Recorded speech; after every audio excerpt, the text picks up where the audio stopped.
A taxa Selic vai cair, você vai se lascar bonito se não souber o que eu vou te passar nesse vídeo. Então fica até o final para não fazer besteira com o teu suado dinheirinho aí, beleza? E se você já é um investidor casca grossa, deixa um dedo like aí para fortalecer cada vez mais o canal aqui, fechou? Lembrando que quando a gente atingir 10 mil inscritos, a gente vai fazer uma carteira pública aqui com recurso próprio para vocês entenderem qual é o racional de quem está começando a investir. Então se inscreve aí no canal caso não esteja inscrito ainda, beleza? Só apertar no botãozinho vermelho ali, não custa nada, beleza?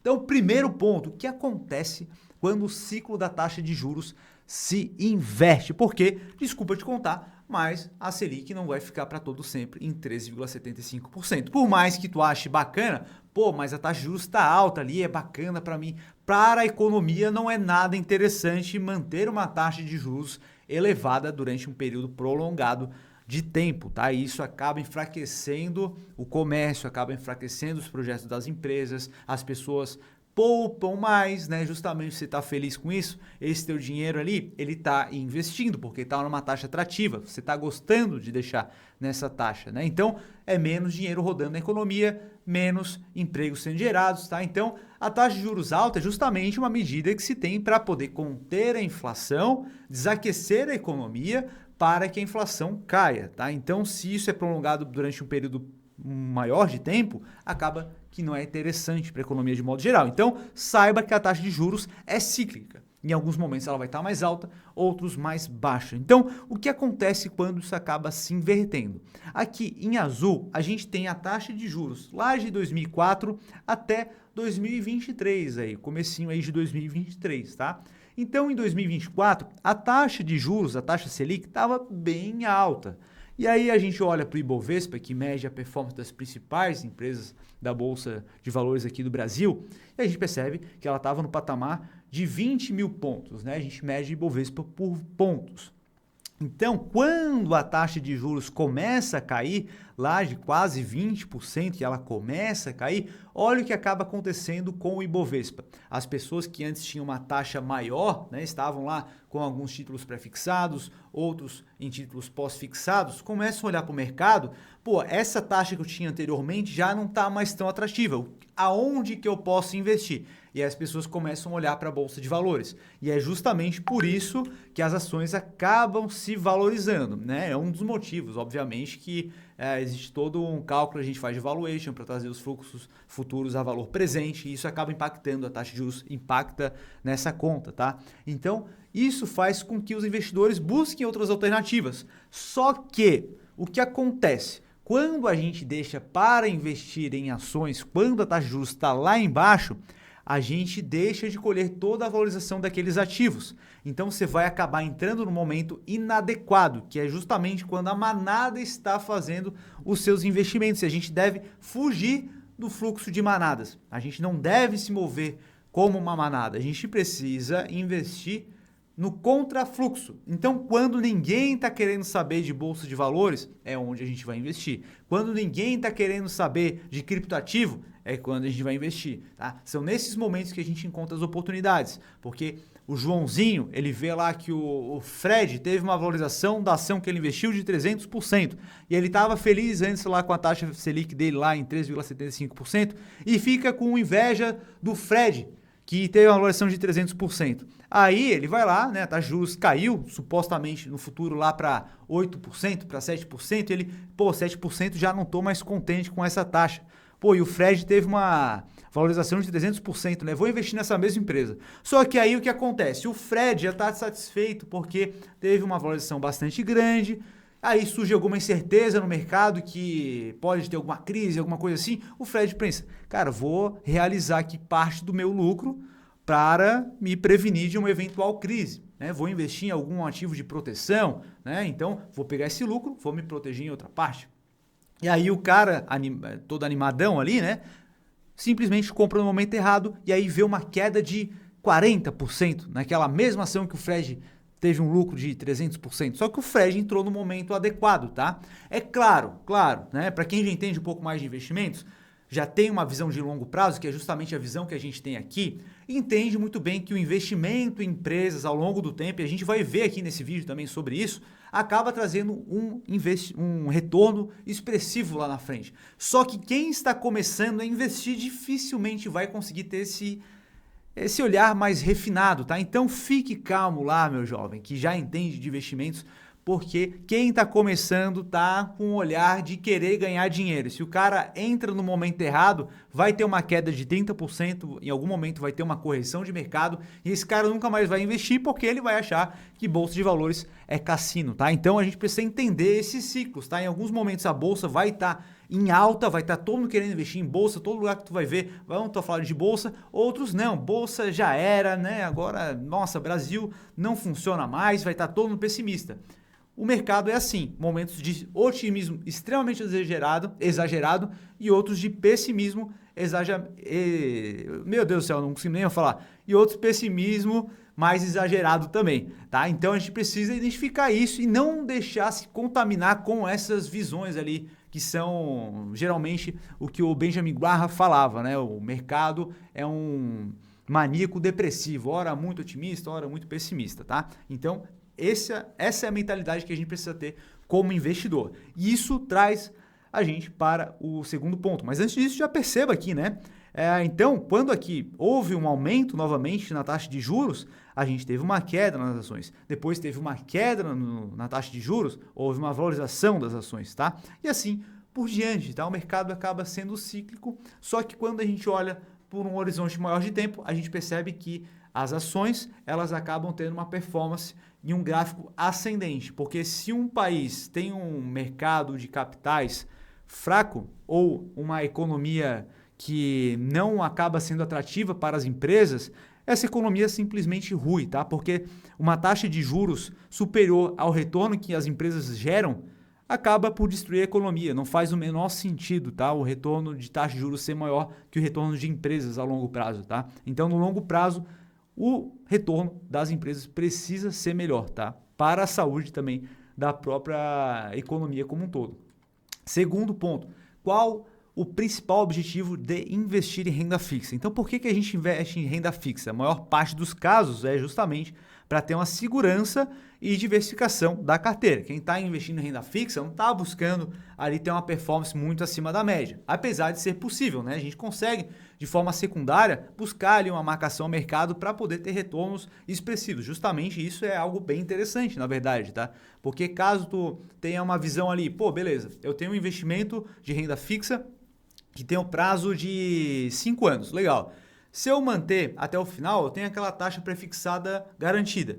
Só que, se essa taxa cai, né, no meio do caminho, eu consigo ter um ganho com marcação ao mercado. Então, acaba sendo bem interessante, porque a gente consegue ter ganhos expressivos, né, a gente consegue ter um ganho que a gente teria no futuro hoje, a gente pode realizar aquilo. Só que quem já pensa em fazer isso para poder lucrar, pode entrar no momento errado, precisar desse dinheiro e ter que fazer a venda antes. E aí pode perder dinheiro também com a marcação ao mercado. Então, muitas vezes as pessoas não sabem, né? Mas renda fixa não é fixa caso você queira vender antes do vencimento. Eu vou tomar um gole de água aqui, tá, pessoal? Esse vídeo não é editado. Porque aqui a gente não edita nada, pessoal. Aqui é olho no olho aqui e manda bala no conteúdo. Segundo ponto, faz sentido ficar exposto somente em renda fixa? Cara, não faz o menor sentido. Quando a gente está buscando uma performance de longo prazo, é necessário ter uma diversificação e isso enquadra a gente investir em várias classes de investimento. Renda fixa, renda variável, dentro da renda variável a gente vai ter fundos imobiliários, ações, a gente vai ter investimento exterior, stocks, REITs, a gente consegue investir em ouro, a gente consegue investir em criptoativos. Cada tipo de investimento tem o seu momento e a exposição adequada para aquele momento, tá? Então, é isso que faz com que a gente tenha um retorno acima da média a longo prazo. Terceiro ponto, faz sentido ficar exposto somente no Brasil? Isso daqui se chama viés do home bias, né? Como é que se fala aí? Comenta aí embaixo, traduz home bias para mim. É o viés da casa, digamos assim, tá? Onde, pô, a gente nasceu no Brasil, então só vou investir no Brasil. Faz sentido isso? Pô, se tu tivesse nascido no México, tu só iria investir no México? Se tivesse nascido na Argentina, só iria investir na Argentina? né? Então não faz muito sentido a gente investir somente no país que a gente nasceu, tá? Tudo bem ser nacionalista e tudo mais. Só que a primeira coisa é tu buscar preservar o teu patrimônio que tu lutou para construir, o teu e da tua família, tá? Então a gente diversificar de forma global é extremamente interessante e recomendável para que tu possa se proteger, tá? Até do risco país, tá? Então, aqui a gente tem um caso aqui que a gente tem aqui do Brasil, tá? Que eu quero te mostrar como que as empresas conseguem ter uma performance crescente a longo prazo. E obviamente que a bolsa ela sobe caindo, né? Ela tem momentos ali de crescimento maior, outras de retração, tá? Então a gente percebe que nesse gráfico aqui, que ele está dolarizado, tá? A gente já está considerando o efeito do dólar na amostragem desse gráfico aqui. A gente pega lá desde do regime militar como as empresas têm performado, né? Aqui o histórico do Ibovespa, tá? Que são as empresas da Bolsa de Valores aqui. Algumas empresas principais, né? Pega Vale, pega Petrobras, pega Itaú, né? Que tem a maior relevância dentro desse índice. Lembrando que quando tu investe, monta tua carteira de investimentos, não é que ela vai ter a performance do Ibovespa, tá? Muito pelo contrário, porque o Ibovespa é representado por esses três principais ativos aí que tem um peso bastante grande. Então, se tu não tiver Petrobras na tua carteira, não tiver Vale, a performance da carteira já pode ser bem diferente do que tu vê no Ibovespa, tá? Então, saiba disso daí. Então, se a gente pega aqui o Ibovespa, né, como um parâmetro, a gente percebe que ao longo do tempo a gente tem uma valorização. Então, a gente tem o regime militar, a gente tem o período de hiperinflação lá, passando pelo plano cruzado, moratória da dívida, que foi bem complicado, então teve uma queda bem forte. Depois teve o plano verão para tentar conter a inflação.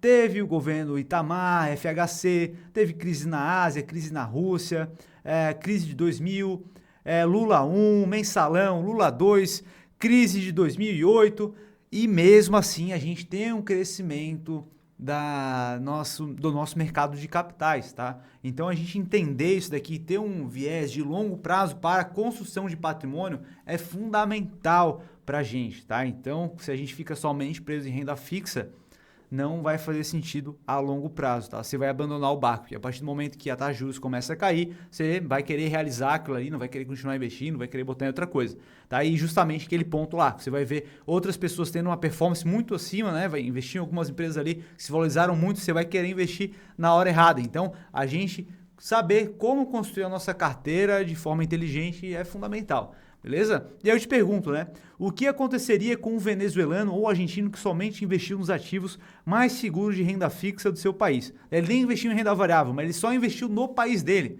Então é outro ponto de reflexão que a gente precisa ter, né? Não é porque é renda fixa, que está fixa lá, que ele está travado aquela rentabilidade que tu contratou, que é altamente seguro, né? É claro que a gente não tem nenhuma perspectiva do Brasil realmente ir por água abaixo, né? Só que é algo que a gente precisa levar em conta, porque a Argentina já foi um excelente país, tá?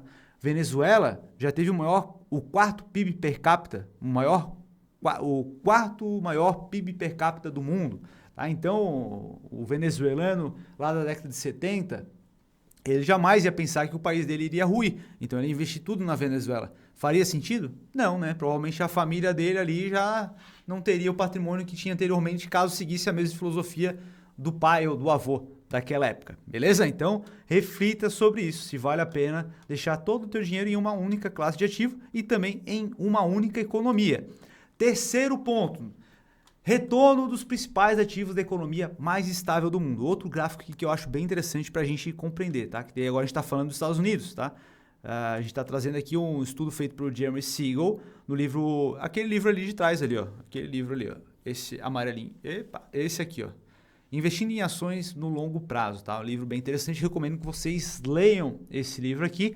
E na leitura do livro ali vocês vão encontrar esse gráfico que eu coloquei aqui na tela, onde ele pega o retorno das stocks, seriam as ações americanas, tá? Pegando lá de 1802 até 2012, tá? Então, lá nos Estados Unidos, a gente tem essa representação aqui. É claro que a gente precisa levar em consideração, né, que a gente está pegando a maior economia do mundo. Se a gente pega o gráfico do Japão, já não vai ser isso daqui, né? Na década de 90, se eu não me engano, houve um boom enorme no mercado de ações e houve uma queda brusca que hoje que a gente está chegando nos patamares daquele momento, tá? Então teria que esperar aí algumas décadas para ter estar no mesmo patamar anterior. Então a gente precisa justamente perceber isso, que não é tudo oba-oba, né? Lembrando também que esse gráfico aqui a gente está pegando de 1802 e existem momentos de alta e momentos de baixa. Então aqui a gente está tendo um resumo comprimindo aqui centenas, né, de anos, né? Então é claro que existem momentos de baixa aqui que vão durar alguns anos.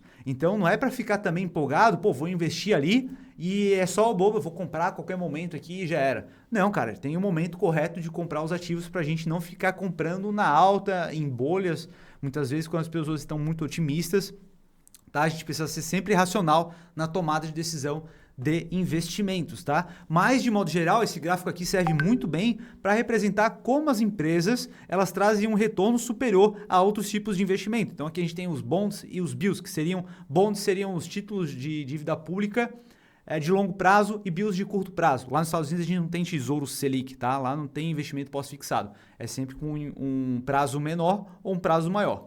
A gente também tem a representação do ouro aqui, tá? Que ao longo do tempo foi capaz de preservar valor de compra, e o dólar, né? Assim como o real, o dólar também perde seu valor justamente por conta da inflação. Então, as stocks foram os investimentos que acabaram trazendo maior retorno para o acionista, tá? Então, isso aqui é importante, tá? Porque quando a gente olha aí, cara, a gente precisa ter um horizonte maior de tempo, porque lá na frente a gente vai olhar para trás e vai querer ter feito diferente, só que a gente não vai conseguir voltar no tempo, a gente vive somente essa vida. Então, tomar decisões corretas hoje vai fazer com que a gente tenha um futuro muito melhor lá na frente, tá? Então não adianta, cara, a gente vai chegar naquele momento e o tempo é implacável, a gente não vai conseguir voltar atrás. Então tomar as decisões que devem ser tomadas hoje é fundamental. E uma delas é a gente construir uma carteira visando o longo prazo, tá? A gente depender somente do INSS, simplesmente você vai depender de parentes para poder manter a aposentadoria. E se a gente investe, a gente consegue realmente construir um patrimônio sólido e relevante que vai ser capaz de arcar com todos os nossos custos de vida, tá? Então, um exemplo aqui clássico é do maior investidor que a gente tem vivo hoje ainda. Ele está com 92 anos, se eu não me engano, e a maior parte do patrimônio dele, na verdade, ao longo da construção do patrimônio dele, estava 100% alocado em renda variável, tá? E a gente tem aqui o Warren Buffett, que de vez em quando eu falo aqui nos vídeos, caso tu não conheça. Ele começou a investir lá com 14 anos, entregando jornal e tudo mais. E olha só como é diferente a mentalidade, em que nível que o mercado americano já está adiantado da gente, né? Na década de quê, cara? Porra, década de 50, talvez, 40, né? O rapaz aqui, menino Warren Buffett, estava lá entregando jornal, pegava a graninha e investia em ações, né? Enquanto somente aqui em 2019, no Brasil, a galera começou a investir de fato, né? E a gente tem aí menos de 3% da população investindo em ações, em fundos imobiliários, por exemplo, né? No mercado de renda variável. Enquanto nos Estados Unidos, praticamente metade da população tem investimentos em renda variável. Então a gente tem muito caminho a fazer ainda. Então, nesse sentido, cara, já se inscreve aqui no canal para ficar bem informado e já manda também esse vídeo aqui para um amigo ou para um familiar. Vai lá no grupo da família, manda aquele bom dia, aquela boa noite lá bem bonita e manda, pessoal, assistam esse vídeo aqui, que é importante que você assista aí para entender um pouco mais sobre investimentos. Então faz isso daí, tá? E aí a gente percebe aqui o patrimônio do Warren Buffett, que foi crescendo ao longo do tempo, né? Então lá com 14 anos ele tinha 5 mil reais, aos seus 30 anos ele já conseguiu o primeiro milhão, e aí a bola de neve vai começando a fazer efeito, né? De tal modo, né? Hoje ele tem, aqui nesse gráfico, ele tem 91 anos, né? Então ele acumulou até aqui 91 bilhões de dólares. E a gente percebe que é exponencial isso daqui. Dificilmente a gente consegue entender a exponencialidade dos investimentos a longo prazo, né? Tanto que aos 30 anos ele tinha 1 milhão de reais. Aos 37 ele já tinha 10 milhões, ou seja, multiplicou por 10 o patrimônio dele. Só que aqui no gráfico, como o resultado dele no futuro é tão maior, né? Esses juros compostos aqui fazem um efeito tão absurdo que a gente não consegue identificar no gráfico essa valorização de 10 vezes do patrimônio dele, né? Então é justamente isso. E aqui ele comprou empresas sólidas, tá? As maiores empresas aí americanas que tinha no mercado, ele foi adquirindo, né? Se vocês quiserem, né, comenta aí, pô, conta a história do Warren Buffett, como é que foi, que eu faço um vídeo no detalhe como é que foi a trajetória dele aí como investidor. É um vídeo bem bacana aí que eu posso trazer para vocês, tá? Então, pessoal, basicamente isso daqui não faz sentido somente investir em renda fixa, a gente precisa investir de forma diversificada. Em alguns momentos a gente vai ter uma alocação maior em renda fixa e outros momentos uma alocação maior em renda variável, mas a gente sempre precisa ter uma alocação em diversas classes de ativo. Beleza? Curtiu o vídeo? Então deixa um dedo like, se inscreve aqui no canal e a gente se vê no próximo vídeo. Um abraço!